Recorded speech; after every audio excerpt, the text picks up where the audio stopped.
Okay, this is KAZU-FM in Pacific Grove, California. It is broadcast number 608, August the 1st, 1983. August the 1st. Watch this one fly very fast. A year ago, August the 2nd, they were on a different evening last year. August the 2nd, a year ago, 556. I'll go over just briefly what we were talking about to see how the news has changed in this particular time period. I was saying watch the coups, the military coups that William Casey and the CIA and that Ronald Nazi Reagan would move into. They were messing around in Iraq, in Chad. There was a change of government in Bolivia, and that turned out to be a big change because the government changed July 22nd, 1982, and by the end of the year in December, Klaus Barbie, the head of the Gestapo in France, was brought into jail, released, and then flown to Paris, where he is in the jail where he tortured and killed other prisoners with his own hand. There was a shakeup in Panama with the Panama president, and now, a year later, we are ready to go into Nicaragua and make it safe for the Somoza family again and to put down the rebels in El Salvador. And we are putting up a strong military might to make sure that we will be ready to invade Cuba as soon as possible. As a matter of fact, there was a protest of the Cuban government because the guards there were wearing T-shirts about Cuba, yes, Castro, no, the American army. I was talking about the dummy fronts in down in Panama, the money that involves Jonestown and also the Vatican banks, the tangled money. And then under the category of high society, I referred to Betsy Bloomingdale, who was sued by her husband's lover, and we'll update more of that next week. I'm going to get back to that and not do anything on that this week except one story. Edwin Wilson, the Newsweek story about him and his attorney, Mr. Faringer, Fahringer, who represents Klaus Barbie and Gene Harris, all three of them CIA intelligence operations. The Bohemian Grove was meeting for several weeks. I referred to it last week. And a man, Maru Kanani, Kanani, who formerly worked for the CIA and Idi Amin, was providing sex for the annual conference, which then translated as blackmail of those people attending Bohemian Grove. Those are the thousands of acres where the powers that be romp in the woods with their tutus every summer and put on their little shows where they burn care as if they don't burn it all during the year. And I talked about the Wall Street Journal article last year in July, the front page story, finally the front page. Vatican and United States banks are missing millions. It's been going on since 1975. I was waiting for Wall Street Journal to cover that, and we'll update this tonight, 1 year later. And it goes into Pope John Paul II and his deals and the rising turmoil and the budget problems of the Pope and the missing money, the Vatican scandals. The LA Times had a front page story, July 29th, 1982, Banking scandal jolts the Vatican. Repercussions on European loan system feared. Well, we'll get into the Vatican in about 1 minute because the tangled web of the Vatican is getting much, much more clear. Now, I'm going just quickly through some articles that are important this week before I get on to what I consider the story, but I'm going to give you the story first because everything else fits together and makes sense. It's like my doing research for 18 years and then learning about the Sovereign Military Order of Malta and the American military and CIA are united by the Vatican, and finally the pieces fell together. Well, this week, some more pieces fell together when I learned that the money that John DeLorean gave to buy his cocaine came from Klaus Barbie, the Nazi Gestapo head down in Bolivia. I asked on a program in February, where did John DeLorean get his money? The $20 million for the cocaine that he was fondling in his hands and the $60 million that he was going to put into Thailand, Southeast Asia heroin. Well, Klaus Barbie was getting him the $60 million from Thailand to Bolivia, and that is the big story, and the rest then all fits into power. The complete Odessa network, John DeLorean, 20th Century Fox, Henry Kissinger, the drug dealers, the CIA, and the Nazi. And what I did for the sheet that accompanies this broadcast was to do a diagram like I did last week, and many of you sent for those. I have a pile of mail to answer. I apologize. I'll get to it hopefully this week. And I drew a diagram of the connecting links of these characters that I have mentioned week after week so that it'll be more clear for you and get into the DeLorean story and his role with Klaus Barbie, the CIA, and the international network, going right to the Vatican Bank and the problems they're in. A year ago, they were bleeding and in trouble. Today, they're really hurting, and they're trying their best to cover it up. Now, a few quick stories. One August the 1st today that came out of London. Major cities accused of using slaves. The envoys for various countries use slaves, and they're trying to break the habit of taking people. You know how many people are missing around the world, and young men and women. The Anti-Slavery Society is saying that diplomats in major Western cities import their own slaves. This isn't the Soviet Union. These are the Western worlds. And they said they're in New York, Washington, London, and Geneva. They have slaves. They are moved around in private aircraft. They bring in hordes of young people as chattels. As part of their baggage, the Middle East bring them into their home. They use them as servants. The slaves are in diplomatic agencies in all major foreign capitals, and many of them are sexually abused. The women and the men are sexually abused. The slaves that come from the great country of Nicaragua that we're putting, maybe, was it 30 or 40 million in this last peak week? I have the statistics. I can't keep track of the money to Costa Rica, Panama, Nicaragua, El Salvador, and Guatemala. I'll have to keep it on a chart. But Anastasio Somoza, when he was the dictator there, he had a 3-by-3-inch brand that he put on each shoulder so they knew who his slaves were. And every slave in his household was branded so that if they escaped, they would be recaptured. Now, that's the democracy that Ronald Reagan is heavily funding to put back into power in Nicaragua, to get the Somoza family in and round up all the people with the marked the slaves of Nicaragua.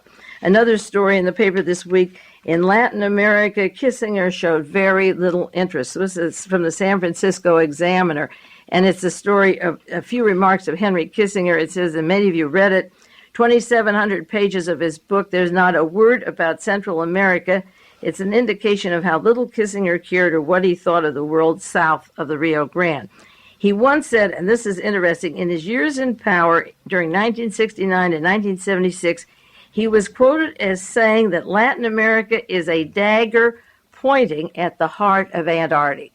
Now, if you think of Antarctica as the home of the Nazi refuge and what is going on there with UFOs and secret weapons, Henry Kissinger, the German, is saying that all that the South America is a pointing at the heart of Antarctica, as if that's the lifeline, and it will be. There's a boat leaving just tomorrow to see, in quotes, oil in Antarctica. That oil's been there for I don't know how many years. They've known about that since around 1890 and certainly 1900. He also asked his students at Harvard what would happen if Latin America sank in the sea, and the correct answer at the University of Harvard, it wouldn't have any effect. That is Henry Kissinger, appointed by Ronald Reagan for his committee. Now, the members of Reagan's bipartisan panel on Central America, I could do a whole hour on. Nicholas Brady is from Dillon Reed. They combined as part of Bechtel for a while. Nicholas Brady took Senator Williams' place in New Jersey. He's active in Georgia. He's from Yale and Harvard Business School. Henry Cisneros, Cisneros, Harvard Graduate School of Public Administration, similar to Henry Kissinger. It has no biography. He held local and federal appointed positions, which means that all of his life he had to be with the CIA or Defense Department. William Clemens Jr., you know him, the governor, the multimillionaire oil driller from Texas who's close to George Bush and the Hinckley family. He's on that committee. Carlos F. Diaz Alejandro, A-L-E-J, the J is silent, Alejandro, A-L-E-J-A-N-D-R-O, from the Council of Foreign Relations, consultant to the Rockefeller Foundation, born in Havana, wait till he gets back to Cuba, went to MIT. The Joseph Lane Kirkland of AFL-CIO, works Mr. Lovestone, Jay Lovestone, and Mr. Brown, and he's the one who brought Lucky Luciano and the Mafia to Marseille and France and Italy to break open the labor unions and make them safe for Nazi war criminals, and heavily funded and was responsible for the $50 million that the Pope gave to Lech Walesa and the troubles there. This is such a stacked commission. Of course, Jeane Kirkpatrick and Potter Stewart from the Supreme Court. He's on this bipartisan committee, and then he's been put on another one. He must be invaluable. He's appointed twice.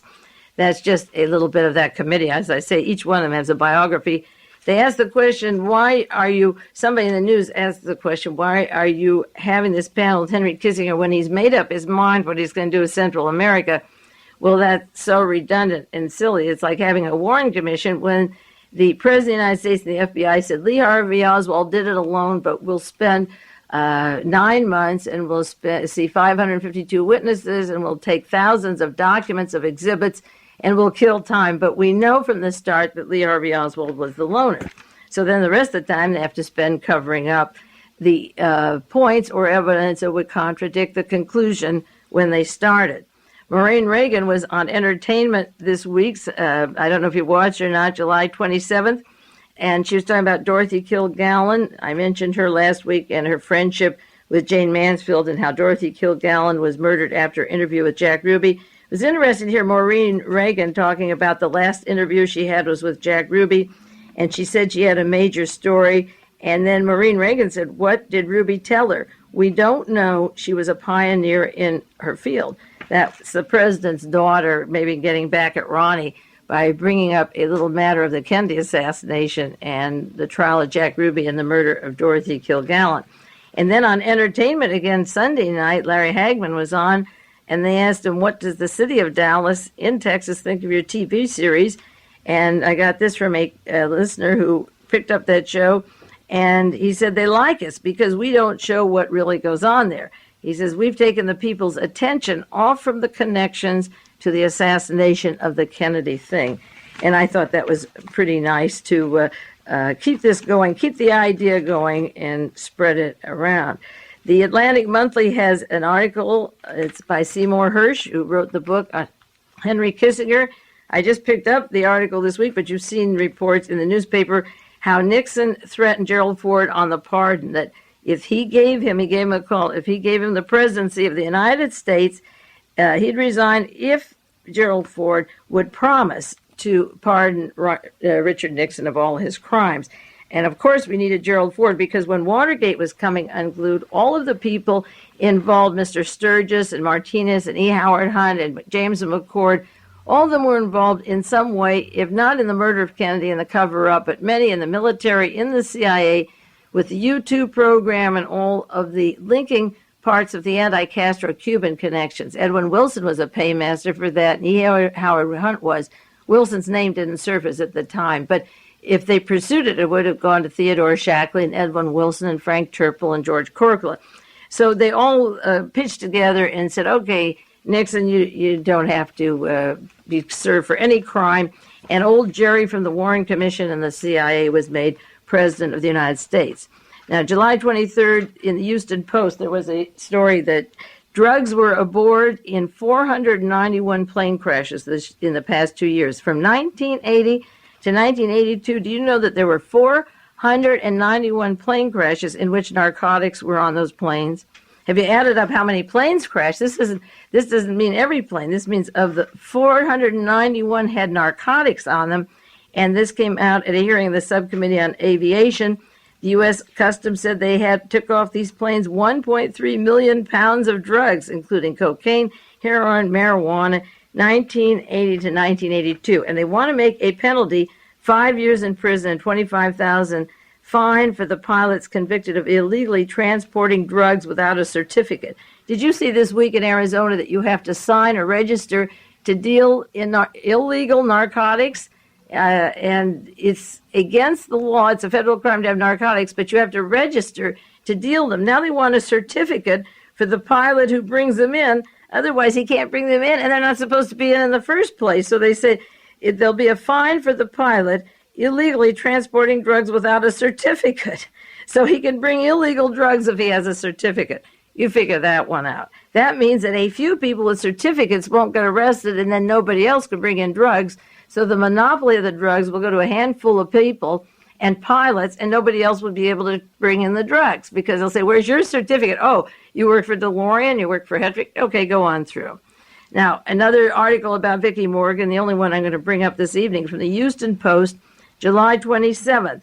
And it says that Vicki Morgan started taping her telephone calls as soon as she sued Mr. Bloomingdale. I guess she got a little smart at that point.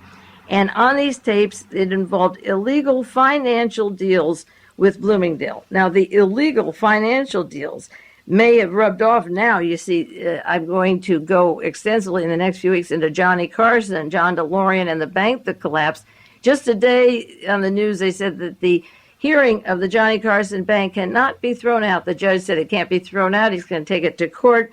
And Johnny Carson and Alfred Bloomingdale and Ronald Reagan and the whole team are very, very close and involved with teams that are massively bringing in narcotics, including Pat Boone's airstrip down the Newfoundland Bank in Australia, and Daniel Ludwig, the richest man in America, who has many things, including an airstrip down in Australia with Pat Boone, Mr. Kling, with the narcotics traffic. So she has these tapes. They said they won't bring them up at Mr. Panko's trial because they're not relevant to the murder. No, they're not relevant to the murder, except the fact that she could have been murdered for having taped them. So they're not going to go into his background, and they're certainly relevant. Then another story, what if, this is the question, what if Schlesinger feared, as head of the Defense Department, Secretary of Defense, that Nixon would order a military takeover?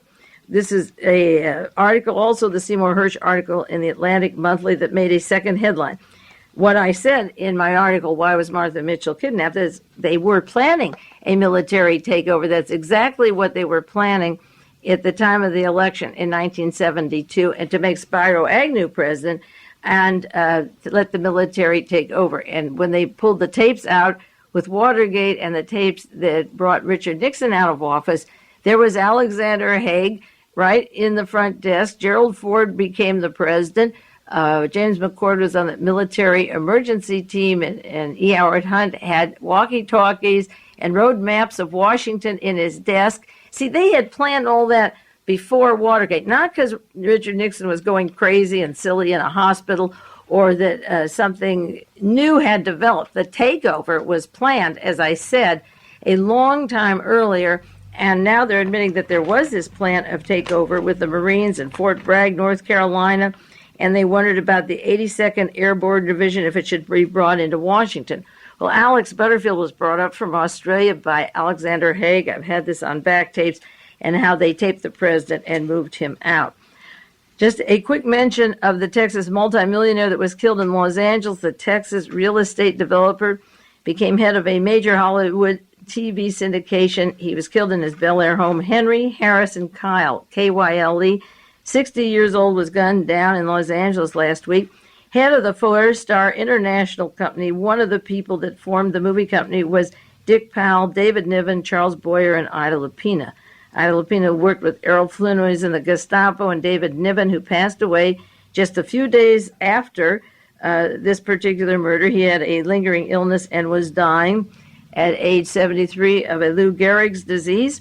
This fellow was gunned down. He was a self-made multimillionaire high up in the military, lived near Dallas, chairman of the Allied First National Bank of Mesquite, Mesquite, lived in Texas and Kansas, went to Hollywood, Southern California in 1970. As soon as Ronald Reagan was in, Klaus Barbie begins his Bolivia cocaine escalation with Nixon as president, and the Texans move out to Hollywood to begin their shooting.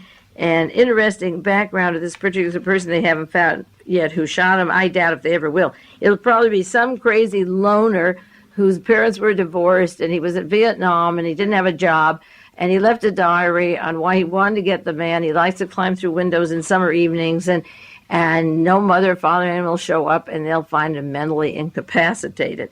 And David Niven died the same week. Incidentally, regarding the Lou Gehrig's disease, a member of my family, or not related to me, actually my ex-husband's second wife now is dying of Lou Gehrig's disease, and the day her infirmity started was the day that she got that Gerald Ford swine flu vaccination.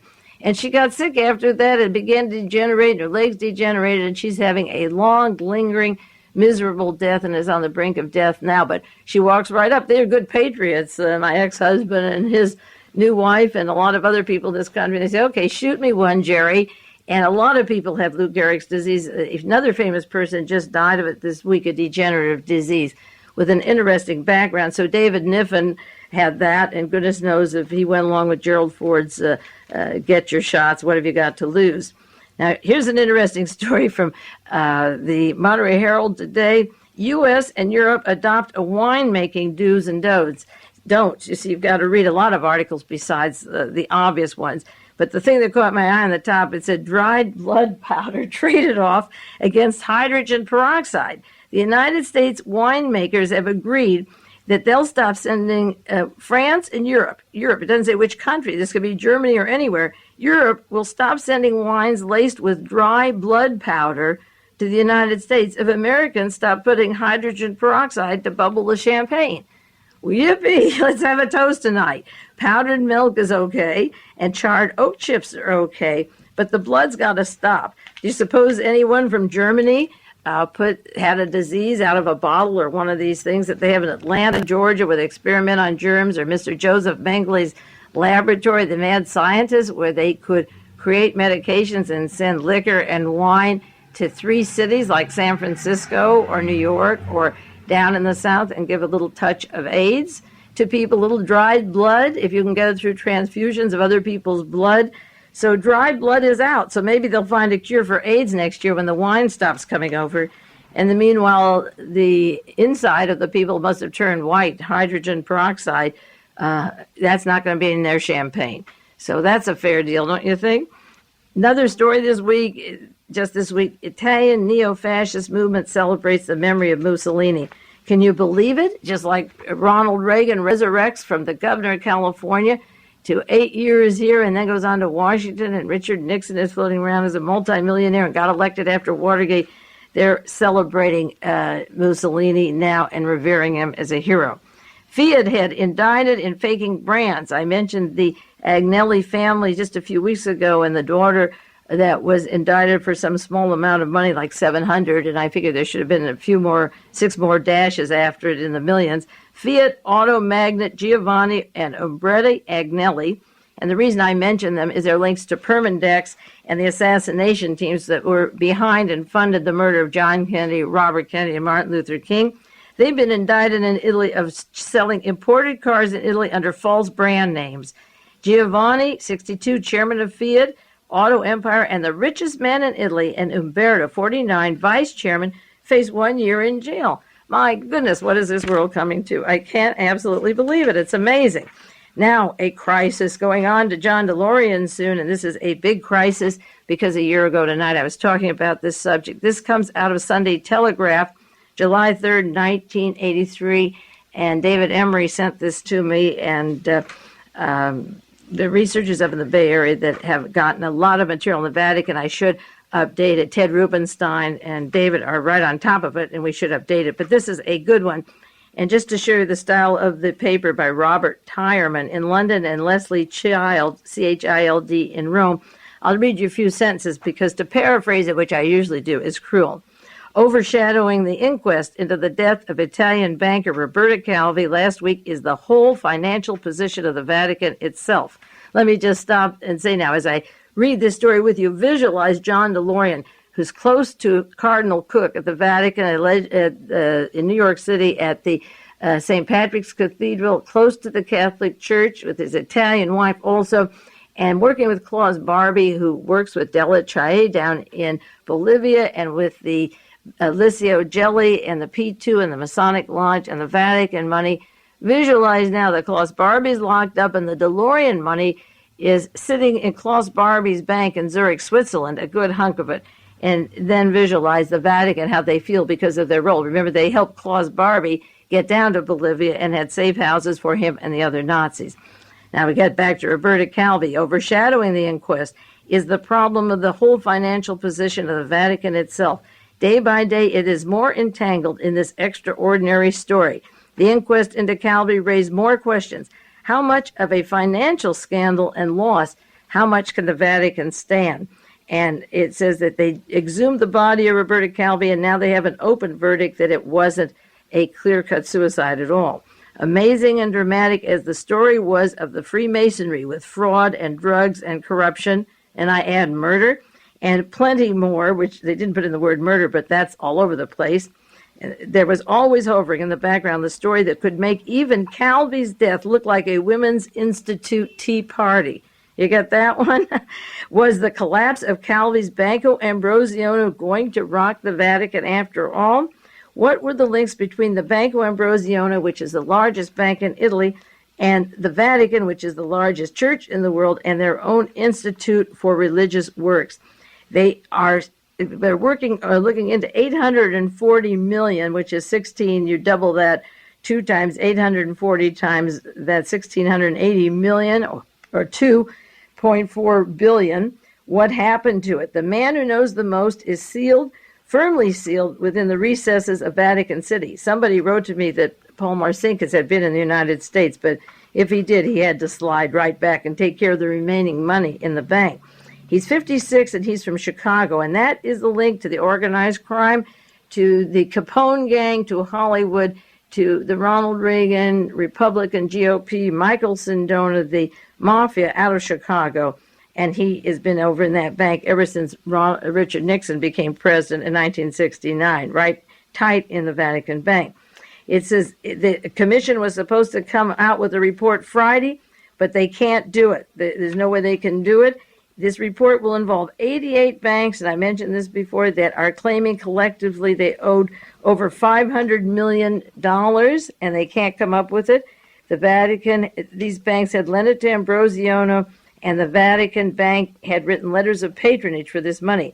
They are trying to get their money back through the Italian courts. Nobody is helping them, and the Holy See is now feeling very badly about this. The estimates of the Vatican's bank, it's worth approximately $14 billion with property and real estate, but the running costs are high. You know, they have to buy grocery at the same price that we buy it, and so forth, and they're cleaning and dry cleaning and water, soap, and electricity. I don't think they make it a tax deduction, but the cost of gasoline and cars and transportation and furs and ermines and diamonds and postage, well, their postage is free. They got their own post office. But if they send it from anywhere else, I guess they pay their postage. They tried to collect Peter's pence this June to collect money. This is the time when they asked the Catholics all over the world to bail them out. 3,000 employees of the Vatican, you may not know or may know, they went on strike for wages because they were broke and can't take home money. And they were told there was no more money in the kitty. Most of the money, well, I shouldn't say on the air. Okay, I'll say it. It seems with the scandals, well, no, I won't. It's not nice. The Holy See's budget is controlled by the Prefecture for Economic Affairs, and it says the IOR, which is the Vatican Bank, is running out of cash. It's tied to this scandal, and Marcinkus, who was appointed the head of the bank in 1969 by Pope Paul VI, has been handling all the Vatican money. Now, Pope Paul VI is he's Mr. Montini, the Milan Mafia, and I was rereading the Gemstone file this week that Bruce Roberts wrote, and it's all about the Montini, the Milan Mafia, Aristotle Onassis, Michael Sindona, and the Watergate people around Richard Nixon. This article comes from the Sunday Telegraph. The 88 banks want $500 million. They're yelling for it. No report has come in. Marcinkus is laying low. The Vatican is losing $20 million a year. They lost $40 million in 1983 with a deficit, and they're running scared. Well, they do have their problems, you would agree, and they asked for it, so they're getting it. And those are some of the newspaper articles that are of interest to that story. And then when the second half of the program begins, the second half of this broadcast, we'll go into John DeLorean and Klaus Barbie and Henry Kissinger to get an overview, and then some of the current articles that we have in the news. And in the meantime, we'll take a 1-minute break.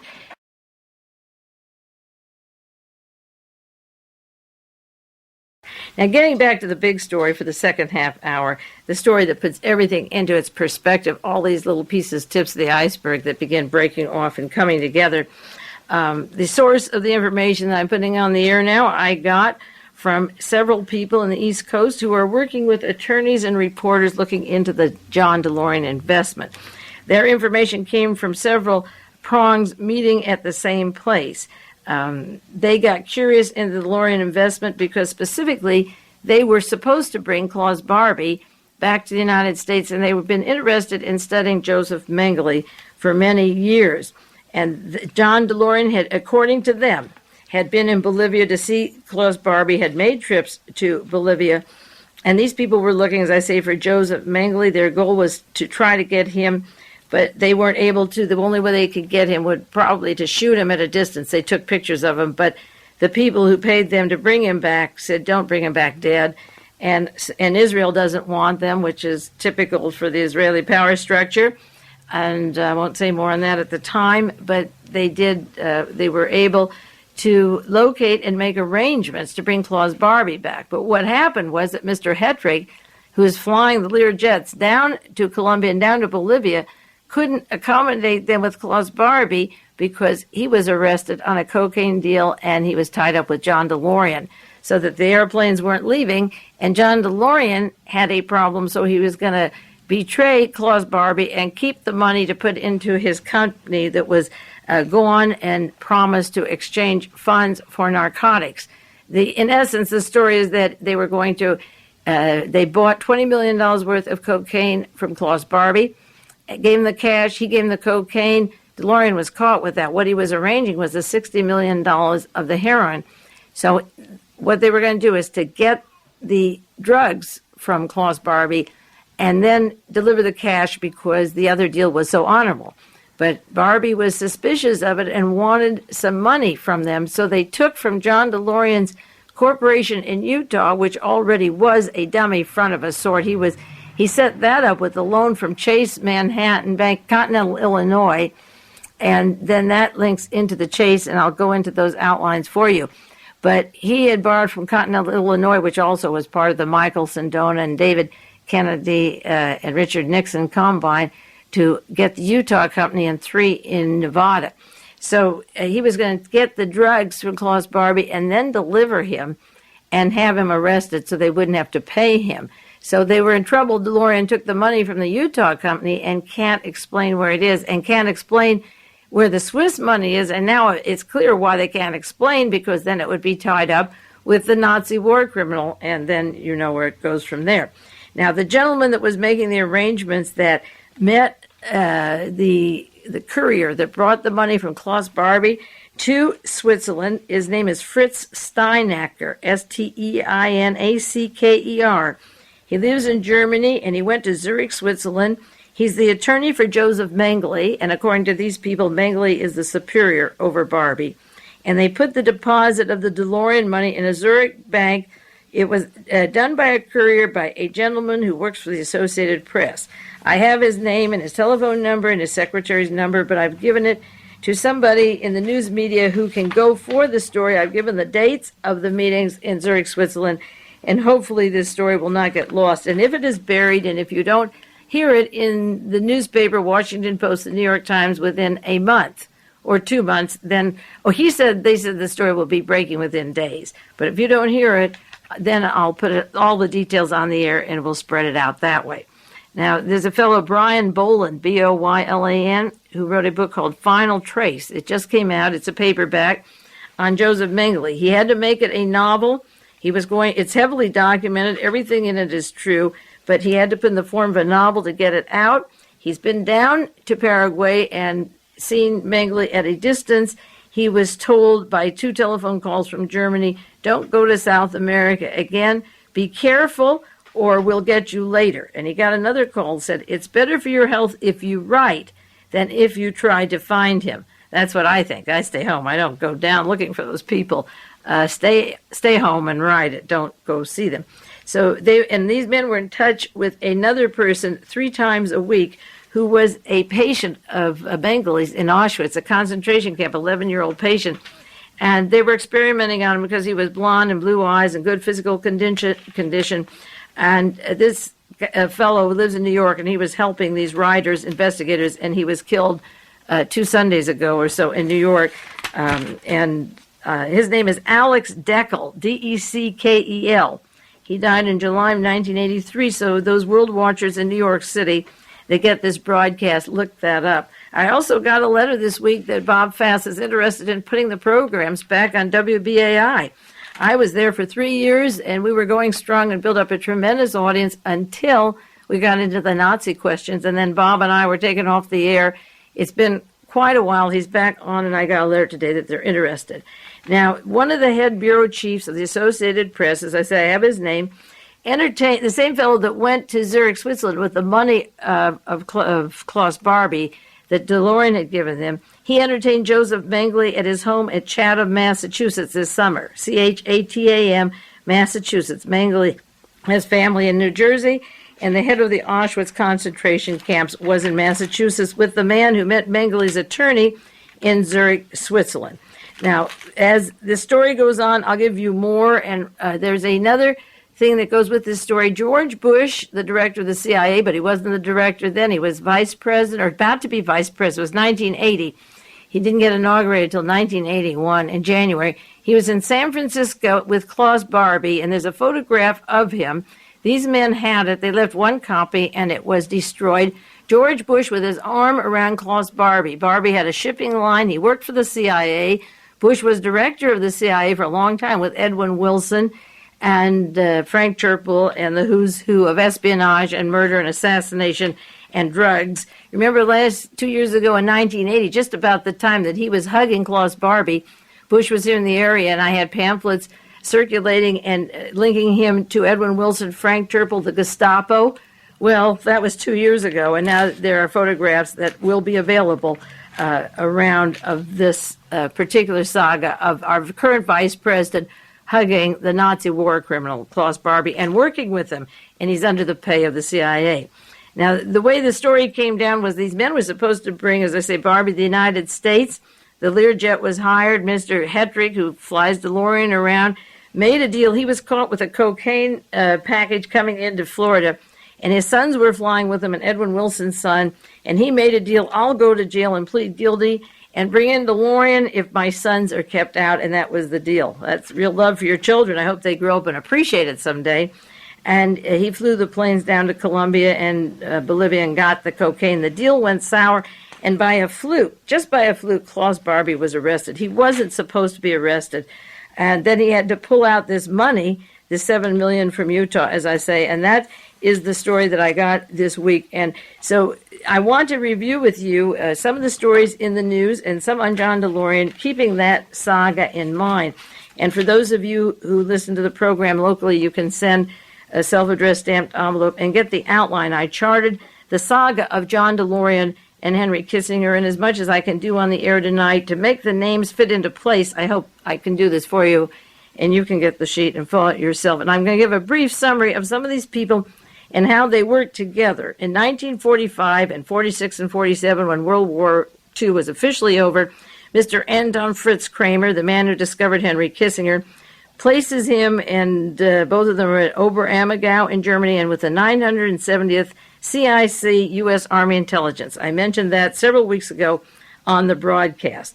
And Henry Kissinger is also on the board of 20th Century Fox if you make an arrow or a circle across this chart. But moving under to the right of this chart, January 1955, when the war is over, Otto von Bolschwing, Adolf Eichmann's superior, comes to the United States, and in 1959, 4 years later, Helene von Damme, as part of the Gehlen operation from Vienna, comes to the United States in 1968 to 76.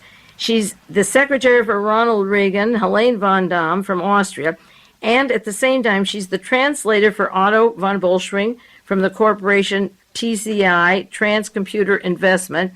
She's the translator. She's invested money in it, and she's working for this corporation. And while she's working for Ronald Reagan and working for the Gehlen organization, the Nazi Gehlen organization with Otto von Bolschwing, she marries a man, Christian von Damme, whose name she keeps. And Christian von Damme is now in 1983, that's 1970, he's down in La Paz, Bolivia, where the cocaine king was and where they're still continuing the Bolivian traffic. Now, he's down there in 1983, Christian von Damme in La Paz. He's vice president of the Bank of America. I was just reading a story today of the Bank of America loaned loaned John DeLorean $34 million. This was in the New York Times, October 21st, 1982. Jeff Gert, the Bank of America in California, loaned DeLorean $34 million credit. So they certainly would want him to pick up $60 million of cocaine to pay the Bank of America back just for that reason alone. And Von Damme, who is the ambassador to Austria, keeps the name Von Damme. Christian Von Damme is vice president of the bank that DeLorean borrowed from, and DeLorean is down there in La Paz, Bolivia, trying to get the money from the cocaine master, Klaus Barbie. Now, Joseph Ball of the Warren Commission, going down on the chart, is the attorney for John DeLorean, who comes in and supplies their needs. And DeLorean is down there in Bolivia at the same place as Christian Von Damme. Now, thanks to Henry Kissinger's Army intelligence, going down here, Kissinger with Army intelligence, with Klaus Barbie, with the CIC, with the CIA, the Vatican, it was involved.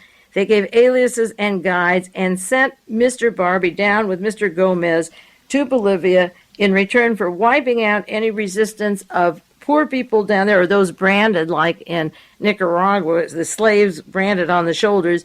The job of Klaus Barbie was to teach how to handle these people.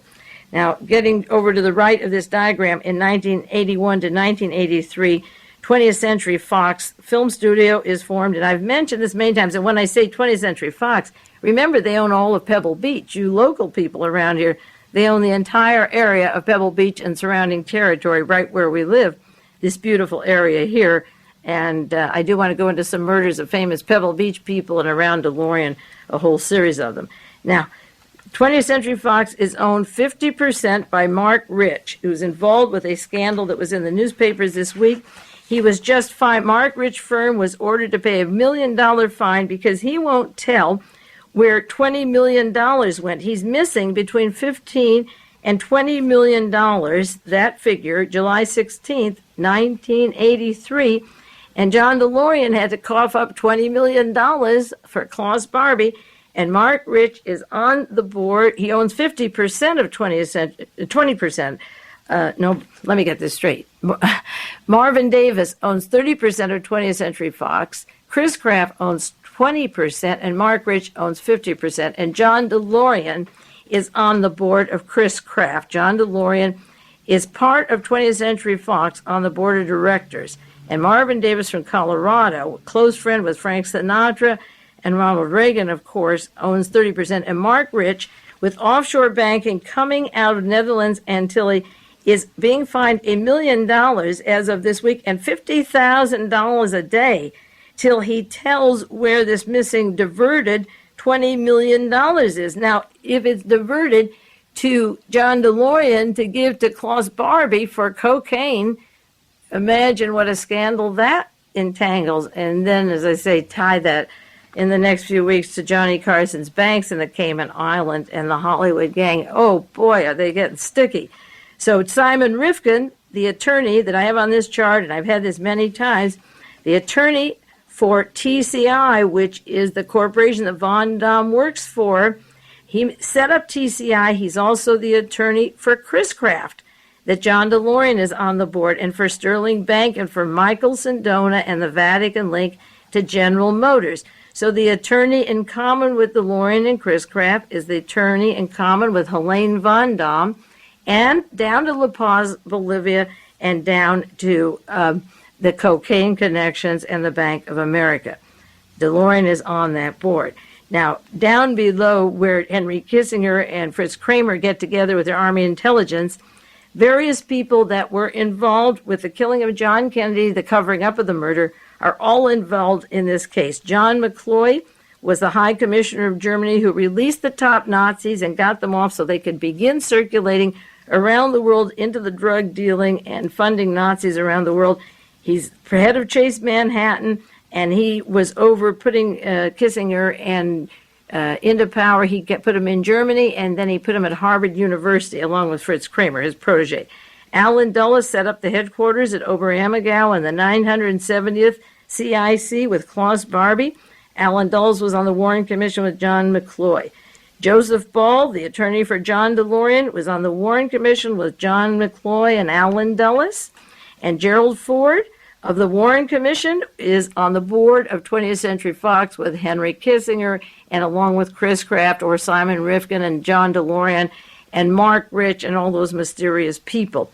I often said for many years that the true story of the Kennedy assassination goes back to the drugs and the Nazis, and you see, if you get this chart, how they all come together. George Bush, as director of the CIA, worked with Klaus Barbie and with Guggenheim Bank and heroin and cocaine. Now, Klaus Barbie needed that $60 million to pay back his various debts, so they were going to be, not Klaus Barbie, I'm sorry, John DeLorean needed $60 million to pay back his various debts, and it was to come in from Thailand to Bolivia and then up to the United States to Hollywood for the cocaine links and into the Bahama Cayman Islands. Now, all of these people have links to the Vatican.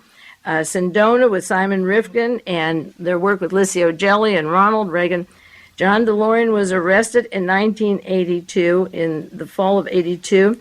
Klaus Barbie was arrested in January 83 and thrown into France. Joseph Mengele's attorney is in Zurich, November 13 and 15th with the DeLorean money in the numbered account, and Henry Kissinger is back in business by July 1983 to help wipe out Central America and make it safe for these people to continue their slavery and their drug traffic. Now, the other side of the chart, which also has to do not with 20th Century Fox so much, but with Henry Kissinger as the emperor. My friend Lydia and I refer to him as the emperor, the drug king, because wherever John McCloy and Allen Dulles and Henry Kissinger and Fritz Kramer went, they opened up the narcotic market all over the world.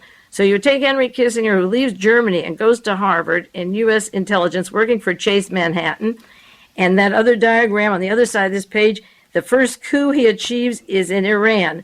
They put the Pahlavi family in, and they're back in action, dealing their narcotics from the Middle East and from all Persia and Afghanistan and Pakistan and Iran.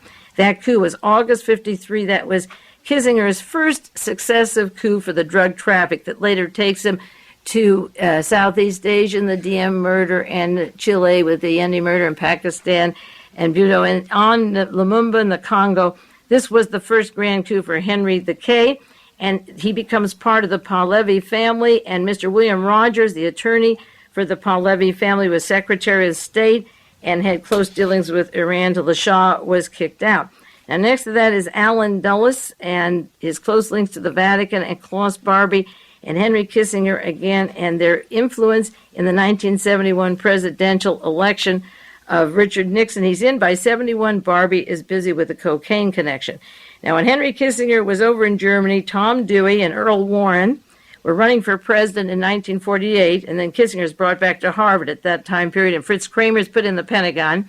They don't win the presidency. They're the candidates together. Dewey has strong links to organized crime in New York, and he takes Lucky Luciano from Murder Incorporated over to Italy to begin the drug network. And Earl Warren, discovered by Murray Chotiner of organized crime, the governor of California. The two run for presidency, and they don't win. Richard Nixon was supposed to win. He's importing the Iron Guard in the 50s, and the Romanian Iron Guard and the Nazi war criminals, the proteges of Murray Chotiner, handpicked by Howard Hughes and the Mafia from the Caribbean. He loses the election to John Kennedy in 1960, but William Rogers all surfaces again. He is part of the Pahlavi Foundation, 35 years a friend of Richard Nixon's. He surfaces on the board of directors of 20th Century Fox, again with Henry Kissinger, Madame Chenault. It seems that that studio has to be the center of espionage and narcotics in the United States. The high-powered people like Gerald Ford, Henry Kissinger, and William Rogers are all there, and they all have links to the narcotics traffic, to the Vatican, to the Shah of Iran, the deposed Shah. He's out, but the narcotics that float in from Southeast Asia, and then with Klaus Barbie, as soon as Richard Nixon was president, down in South America. They opened up through their wars, through the war in Korea, the Pusan, Southeast Asia narcotics, up into the United States and all over the world to Marseille and the refineries there.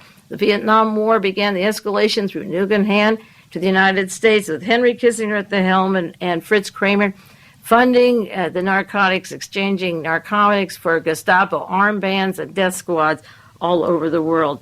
The Southeast Asian War did that. The South American coups were to make the world safe for the drug markets, and the Iranian market was tied up, the golden arches, through the Pahlavi Foundation until they were deposed, and then Kissinger had to help overthrow Pakistan to keep that drug traffic coming into the United States.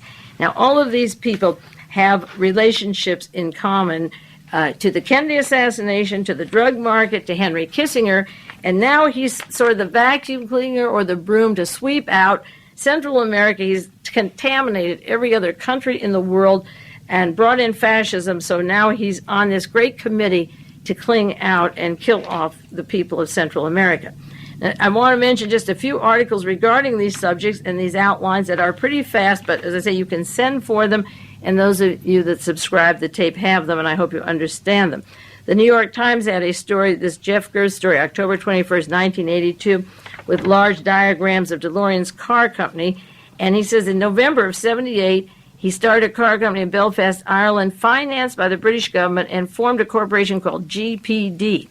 And that was for independent contracts for DeLorean cars.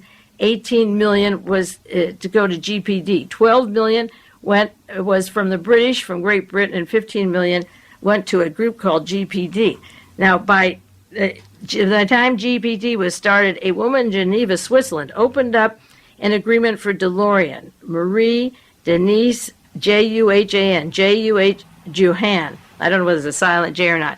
She opened up in Geneva, Switzerland, an office for John DeLorean. But, according to the New York Times, GPD was never registered in Switzerland, and there was no record of any car work ever done out of that company. The prospectus for GPD said it was developing money that would go to Lotus Car, and right after that, Mr. Colin Chapman of Lotus Car was murdered in England. Now, DeLorean promised the British government he would take the money they gave them and divorce himself from all outside business.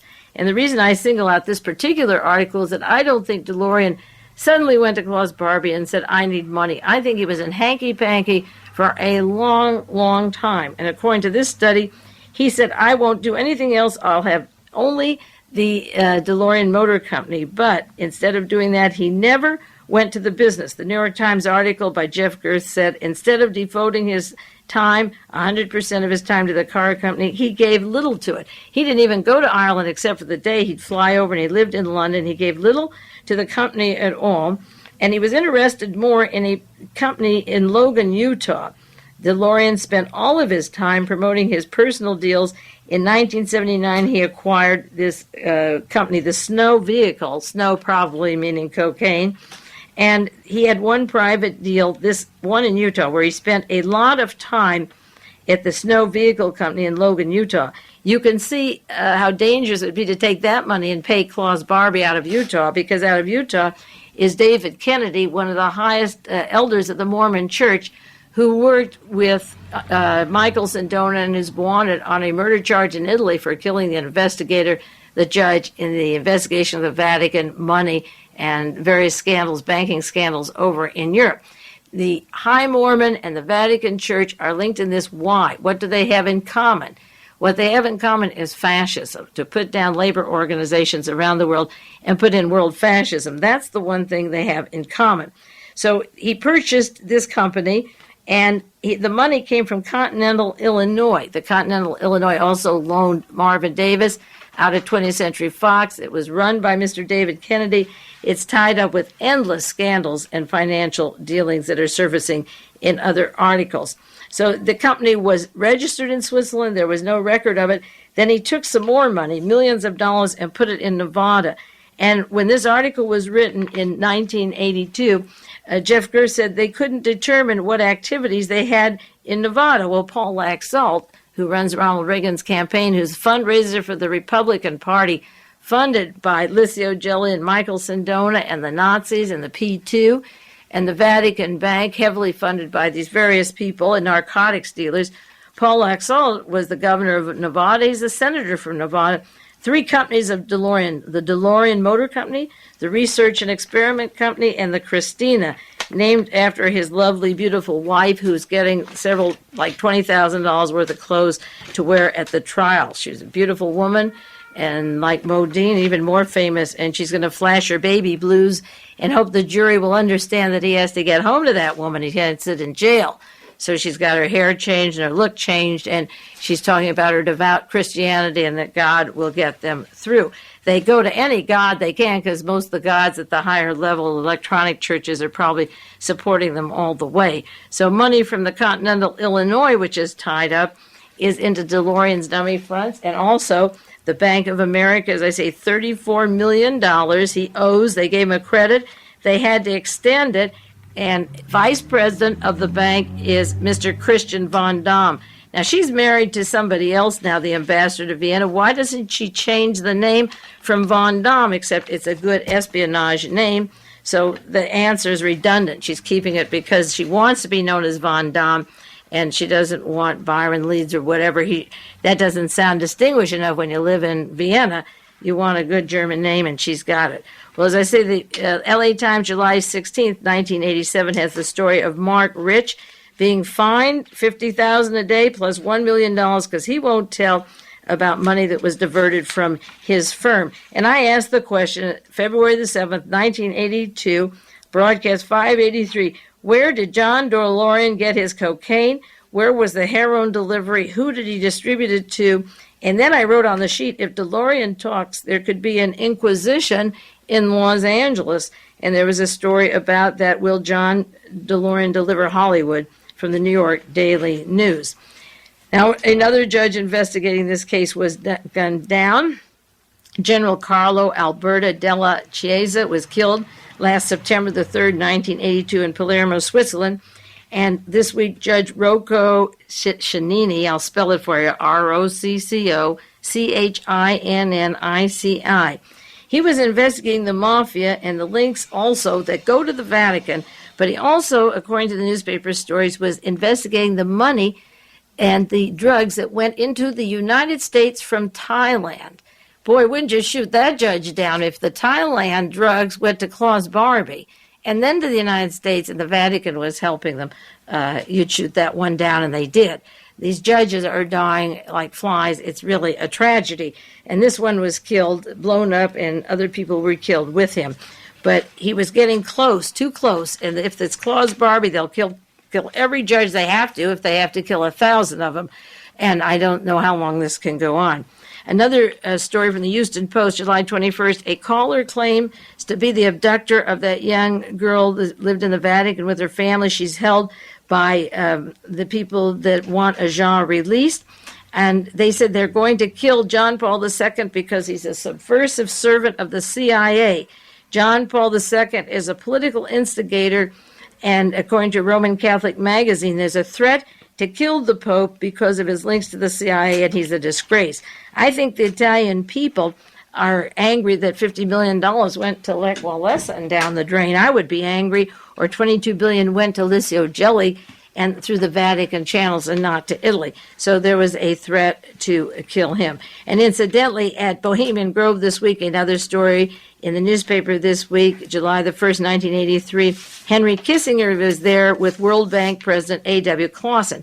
A.W. Clausen was president of Bank of America that John DeLorean owes the $34 million, and Christian Von Damme is vice president of. So they were, as I say, in their tutus, but I bet they were talking more about those stories than trying to escape their cares of the world the past 2 weeks. Well, the time is up now. It is 9 o'clock, and this hour has gone by. Hope it's gone as fast for you as it has for me. It's a long time to concentrate. I really test you at this one, but it's a good try. I hope you're doing well. This is Mae Brussel on KAZU-FM in Pacific Grove, California.